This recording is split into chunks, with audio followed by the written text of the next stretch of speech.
Hi friends, welcome to my YouTube channel. ನಾನಿವತ್ತು ರುಚಿಕರವಾದಂಥನ ಕೆನೆ ಬಳಸ್ಬಿಟ್ಟು ಅಕ್ಕಿ ಪಾಯಸನ ಯಾವ ರೀತಿ ಮಾಡೋದಂತ ತೋರಿಸ್ಕೊಡ್ತಾ ಇದ್ದೀನಿ. ಇದು ಈ ರಕ್ಷಾಬಂಧನ ಬಂದಿದೆ ಅಲ್ವಾ, ಅದು ಸ್ಪೆಷಲ್ಲಾಗಿ ನಾನು ಈ ರೆಸಿಪಿನ ಮಾಡ್ತಾಯಿದ್ದೀನಿ. ಇದು ಎಲ್ಲದಕ್ಕೂ ನೈವೇದ್ಯಕ್ಕಂತೂ ತುಂಬ ಶ್ರೇಷ್ಠವಾದ ರೆಸಿಪಿ ಕೂಡ ಹೌದು. ಇದು ನವರಾತ್ರಿಯಲ್ಲಿ ಮಾಡ್ಕೊಳ್ಬೋದು, ದೀಪಾವಳಿ ಬರುತ್ತಲ್ವ, ಇವಾಗ ಶ್ರಾವಣ ಮಾಸದಲ್ಲಿ ಉಪವಾಸ ಇರ್ತೀವಲ್ವ, ಅಂಥ ಟೈಮಲ್ಲಿ ಈ ಥರ ಮಾಡ್ಕೊಂಡು ತಿನ್ನೋದ್ರಿಂದ ತುಂಬ ಒಳ್ಳೆಯದು. ನೈವೇದ್ಯಕ್ಕೂ ಕೂಡ ಅಷ್ಟೇ ಶ್ರೇಷ್ಠವಾದ ರೆಸಿಪಿ. ಇವಾಗ ಒಂದು ಗ್ಯಾಸ್ನ ಹಚ್ಕೊಂಡ್ಬಿಟ್ಟು ಕುಕ್ಕರ್ನ ಇಟ್ಕೊಂಡು 2 ಟೇಬಲ್ ಸ್ಪೂನ್ ನೀರು ಹಾಕ್ಕೋತಿದ್ದೀನಿ. ಯಾಕಂದರೆ ಹಾಲು ಹಾಕಿದರೆ ಹತ್ಕೊಳ್ಬಾರ್ದು ಅನ್ನೋ ಉದ್ದೇಶಕ್ಕೋಸ್ಕರ ನಾವು ಹಾಕ್ಕೋತಾ ಇದ್ದೀನಿ. ಒಂದು ಅರ್ಧ ಲೀಟ್ರ್ ಹಾಲನ್ನ ಹಾಕಿಬಿಟ್ಟು ನಾನು ಲಿಡ್ನ ಲೈಟಾಗಿ ಮುಚ್ಕೊಂಡ್ಬಿಟ್ಟು ಕುದಿಸ್ಕೊತಾ ಇದ್ದೀನಿ. ಇವಾಗ ಕುದಿ ಬಂದಿದೆ ನೋಡಿ ಫ್ರೆಂಡ್ಸ್, ಕುದಿಬೇಕು. ಅಲ್ಲಿವರೆಗೂ ಒಂದು ಅರ್ಧ ಗಂಟೆ ನಾನು ನೆನೆ ಹಾಕಿರೋ ಅಕ್ಕಿನ ಹಾಕ್ಕೋತಾ ಇದ್ದೀನಿ. 2ರಿಂದ 3 ಟೇಬಲ್ ಸ್ಪೂನು. ನೀವು ಯಾವ ಅಕ್ಕಿ ಕೂಡ ಬಳಸ್ಬೋದು. ನಾನು ಬಾಸುಮತಿ ಅಕ್ಕಿ ಬಳಸಿದ್ದೀನಿ. ಅದು ಚೆನ್ನಾಗಿ ನೆಂದಿರಬೇಕು ಫ್ರೆಂಡ್ಸ್. ಅದು ನೆಂದಿರೋದನ್ನು ಹಾಕ್ಕೊಂಡಿದ್ದೀನಿ ನೀರೆಲ್ಲ ತೆಗೆದುಬಿಟ್ಟು. ಇವಾಗ 4 ಥರ ಡ್ರೈ ಫ್ರೂಟ್ಸ್ನ ನಾನು ತೊಗೊಂಡಿದ್ದೀನಿ. ನಿಮ್ಗೆ ಯಾವ್ದು ಇಷ್ಟ ಇರುತ್ತೋ ಆ ಥರ ಡ್ರೈ ಫ್ರೂಟ್ಸ್ ಕೂಡ ನೀವು ಹಾಕ್ಕೊಳ್ಬೋದು.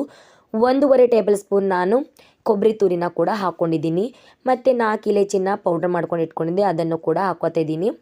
ಮೇನ್ ಇದಕ್ಕೆ ಕೆನೆಯೇ ಹಾಕಬೇಕು ಈ ರೆಸಿಪಿಗೆ. ಇವಾಗ ಒಂದು ಅರ್ಧ ಬಟ್ಲು ಕೆನೆನ ಚೆನ್ನಾಗಿ ಸ್ಮ್ಯಾಶ್ ಮಾಡಿಕೊಂಡು ಹಾಕ್ಕೋತಾ ಇದ್ದೀನಿ. ಅದು ಸ್ವಲ್ಪ ಕೆನೆ ಇರುತ್ತಲ್ವ, ಈ ಸ್ಪೂನ್ ಸಹಾಯದಿಂದ ಚೆನ್ನಾಗಿ ಅದು ಈಗ ಸ್ಮ್ಯಾಶ್ ಮಾಡ್ಕೊಂಡ್ಬಿಟ್ಟು ನಾನು ಇದರಲ್ಲಿ ಹಾಕ್ಕೋತಾ ಇದ್ದೀನಿ. ಹಾಕ್ಕೊಂಡು ಚೆನ್ನಾಗಿ ಮಿಕ್ಸ್ ಮಾಡ್ಕೋತಾ ಇದ್ದೀನಿ ಫ್ರೆಂಡ್ಸ್. ಲಿಡ್ನ ಕ್ಲೋಸ್ ಮಾಡಿ ಹೈ ಫ್ಲೇಮಲ್ಲಿ ಸೀಟಿ ಬರೋವರೆಗೂ ಸೀಟಿನ ಹೊಡ್ಕೊತೀನಿ. ಇನ್ನೇನು ಸೀಟಿ ಹೊಡಿತು ಅನ್ನೋ ಟೈಮಲ್ಲಿ ನೀವು ಲೋ ಫ್ಲೇಮ್ ಮಾಡ್ಕೊಳ್ಳಿ, ಹಾಲು ಉಕ್ಕದೇ ಇರೋ ಹಾಗೆ ನೋಡ್ಕೊಳ್ಳಿ ಫ್ರೆಂಡ್ಸ್. ಇವಾಗ ಸೀಟಿ ಬಿಟ್ಟಿದೆ ಇಲ್ಲ ಅಂತ ನಾನು ಚೆಕ್ ಮಾಡ್ಕೊಂಡಿದ್ದೀನಿ. ಇವಾಗ ಆಗಿದೆ ನೋಡಿ. ವಾವ್, ತೆರಿತಿದ್ದೀನಿ. ಎಷ್ಟು ಚೆನ್ನಾಗಿ ಸ್ಮೆಲ್ ಬರ್ತಿದೆ ಗೊತ್ತಾ, ಅಷ್ಟು ಚೆನ್ನಾಗಿ ಬರ್ತಿದೆ. ಇದ್ರ ಪರಿಮಳ ಅಂತೂ ತುಂಬ ಅದ್ಭುತವಾಗಿದೆ ಫ್ರೆಂಡ್ಸ್, ಅಷ್ಟೊಂದು ಚೆನ್ನಾಗಿರುತ್ತೆ. ಇದಕ್ಕೆ ನಾವೇನು ತುಪ್ಪ ಏನು ಯೂಸ್ ಮಾಡಿಲ್ಲ, ಆದರೂ ಕೂಡ ನಾವು ಕೆನೆ ಹಾಕಿದ್ದೀವಲ್ವ, ಕೆನೆಯಿಂದ ತುಪ್ಪ ರಿಲೀಸ್ ಮಾಡಿದೆ ನೋಡಿ, ಎಷ್ಟು ಚೆನ್ನಾಗಿ ಕಾಣಿಸ್ತಿದೆ ಅಲ್ವಾ, ತುಪ್ಪ ಹಾಕಿರೋ ಹಾಗೆ.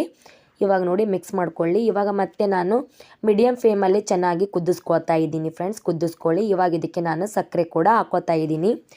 ಅರ್ಧ ಲೀಟ್ರ್ ಹಾಲಿಗೆ 1 ಚಿಕ್ಕ ಕಪ್ಪಲ್ಲಿ 1 ಕಪ್ ಸಕ್ಕರೆ ಕೂಡ ನಾನು ಹಾಕ್ಕೊಂಡಿದ್ದೀನಿ. ಹಾಕ್ಕೊಂಡು ಮಿಕ್ಸ್ ಮಾಡ್ಕೋತಾ ಇದ್ದೀನಿ. ನೀವು ರುಚಿಗೆ ಹೆಚ್ಚು ಕಡಿಮೆ ಕೂಡ ಮಾಡ್ಕೊಳ್ಬೋದು, ಅಷ್ಟೊಂದು ಚೆನ್ನಾಗಿರುತ್ತೆ ಫ್ರೆಂಡ್ಸ್ ಇದು. ಇವಾಗ ಹಾಕ್ಕೊಂಡು ಮತ್ತೆ ನಾನು ಕುದಿಸ್ಕೋತಾ ಇದ್ದೀನಿ ನೋಡಿ. ಇವಾಗ ಸ್ವಲ್ಪ ನಾನು ಕೇಸರಿ ಕೂಡ ಹಾಕ್ಕೋತಾ ಇದ್ದೀನಿ. ಇದ್ದರೆ ಹಾಕ್ಕೊಳ್ಳಿ, ಇಲ್ಲಾಂದರೆ ಸ್ಕಿಪ್ ಕೂಡ ಮಾಡ್ಬೋದು, ಇದು ಆಪ್ಷನಲ್. ಹಾಕ್ಕೊಂಡ್ರೆ ಚೆನ್ನಾಗಿರುತ್ತೆ.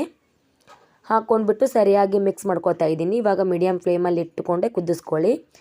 ಒಂದು ಅರ್ಧ ಗಂಟೆ ಆರೋದಕ್ಕೆ ಬಿಟ್ಟರೆ ಅದು ತುಂಬ ಸ್ವಲ್ಪ ಗಟ್ಟಿ ಆಗುತ್ತೆ, ತಿನ್ನೋದಕ್ಕೂ ಕೂಡ ತುಂಬ ಚೆನ್ನಾಗಿರುತ್ತೆ. ನಾನು ಆರೋದಕ್ಕೆ ಬಿಟ್ಟಿಲ್ಲ ಫ್ರೆಂಡ್ಸ್, ನಾನು ಸ್ವಲ್ಪ ತಿಳಿ ಇರೋದನ್ನೇ ತಿನ್ನೋದಕ್ಕೆ ಇಷ್ಟಪಡ್ತಾರೆ ನನ್ನ ಮನೆಯಲ್ಲಿ. ಸೊ ಹಾಗೆ ನಿಮ್ಗೆ ಸರ್ವ್ ಮಾಡಿ ತೋರಿಸ್ತಿದ್ದೀನಿ ನೋಡಿ. ವಾವ್, ಎಷ್ಟು ಚೆನ್ನಾಗಿ ಬಂದಿದೆ ಅಲ್ವಾ ನೋಡಿ. ಕಲರ್ ಕೂಡ ಎಷ್ಟು ಚೆನ್ನಾಗಿ ಬಂದಿದೆ. ನಾನು ತುಪ್ಪ ಹಾಕ್ಕೊಂಡಿಲ್ಲ ಅಂದರೂ ಕೂಡ ಕೆನೆ ಹಾಕಿರೋದ್ರಿಂದ ತುಂಬ ಚೆನ್ನಾಗಿ ಬಂದಿದೆ. ಇದು ರುಚಿ ಕೂಡ ಅಷ್ಟೇ ಅದ್ಭುತವಾಗಿದೆ ಫ್ರೆಂಡ್ಸ್ ನೋಡಿ. ವಾವ್, ಎಷ್ಟು ಚೆನ್ನಾಗಿದೆ ಅಲ್ವಾ. ಕೇವಲ ನಾವು 10ರಿಂದ 15 ನಿಮಿಷದಲ್ಲಿ ರೆಡಿ ಮಾಡ್ಕೊಳ್ಬೋದು, ಅಷ್ಟೊಂದು ರುಚಿಕರವಾಗಿದೆ ಈ ನಮ್ಮ ಅಕ್ಕಿ ಪಾಯಸ ನೋಡಿ. ಎಷ್ಟು ಚೆನ್ನಾಗಿದೆ ಅಲ್ವಾ. ಒಂದ್ಸಲ ಖಂಡಿತವಾಗ್ಲೂ ಟ್ರೈ ಮಾಡಿ ಫ್ರೆಂಡ್ಸ್. ಮೇಲ್ಗಡೆ ಎಲ್ಲ ತಾನಾಗಿ ತುಪ್ಪ ಅದೆಲ್ಲ ರಿಲೀಸ್ ಆಗಿದೆ ಅಲ್ವಾ, ತುಪ್ಪ ತೇಲ್ತಿದೆ ನೋಡಿ, ಎಷ್ಟು ಸರಿಯಾಗಿ ಕಾಣಿಸ್ತಿದೆ.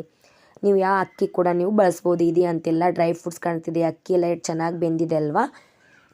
Thank you for watching. ಹೀಗೆ ಸಪೋರ್ಟ್ ಮಾಡ್ತಾಯಿರಿ ಫ್ರೆಂಡ್ಸ್. Thank you.